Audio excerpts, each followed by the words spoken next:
తర్వాత ఒక సీనియర్ జర్నలిస్ట్గా ఎడిటోరియల్ బాధ్యతలు చూసి ఆ తర్వాత మళ్ళీ వైఎస్ఆర్ కాంగ్రెస్ పార్టీలో కీలక బాధ్యతలు నిర్వర్తించి ఒక పూర్తి పొలిటీషియన్గా రూపాంతరం చెందారు. జర్నలిజం బాగుందా, రాజకీయం బాగుందా, ఏం చెప్తారు? రెండింటి మధ్య సన్నటి లైన్ ఉంది, పెద్ద ఎక్కువ లేదు.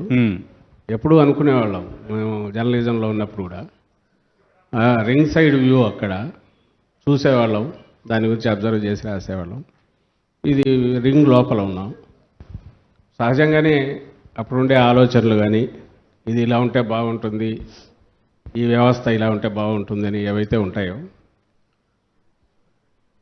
అవి అందులోనూ అంతకుముందు కొంచెం కమ్యూనిస్ట్ బ్యాక్గ్రౌండ్ కూడా ఉన్నందువల్ల అవన్నీ కూడా అలాగే అమలు చేసే నాయకుడుతో ఒక జర్నీ అనడం జరగడం నేను అదృష్టంగా భావిస్తున్నా. సరే, రాజకీయం చేసే అదొక ప్రొఫెషన్ కిందనో, అది ఒక లాభదాయకమైన వృత్తిగానో చూడడం కాకుండా సమాజం పురోగతిలో అది పార్ట్ కావాలి.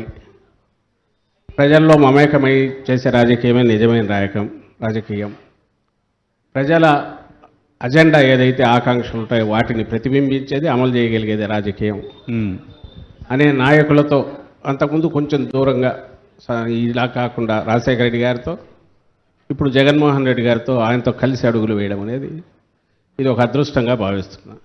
సో దాని నుంచి దీంట్లోకి రావడం సులభం. అయితే సీరియస్ జర్నలిస్ట్ ఎట్లా అంటే సీరియస్ పొలిటీషియన్ కూడా అలాగే ఉండడం అనేది అవసరము. నా విషయంలో అది నా మనస్తత్వానికి తగిన నాయకుడు దొరకడం అనేది నా అదృష్టం. కానీ రెండింటి మధ్య జర్నలిజం కానీ పాలిటిక్స్ మాది రెండు కూడా దాదాపు ప్యారలల్గా పోతున్నవే. నేను ఇంతకుముందు అన్నట్టు ఇది రింగ్ సైడ్ అబ్జర్వ్ చేస్తుంటాం రోజు, అదేమో రింగ్లో ఉండి దాంట్లో ఉండి ఇది ఆ పాత్ర పోషిస్తాం.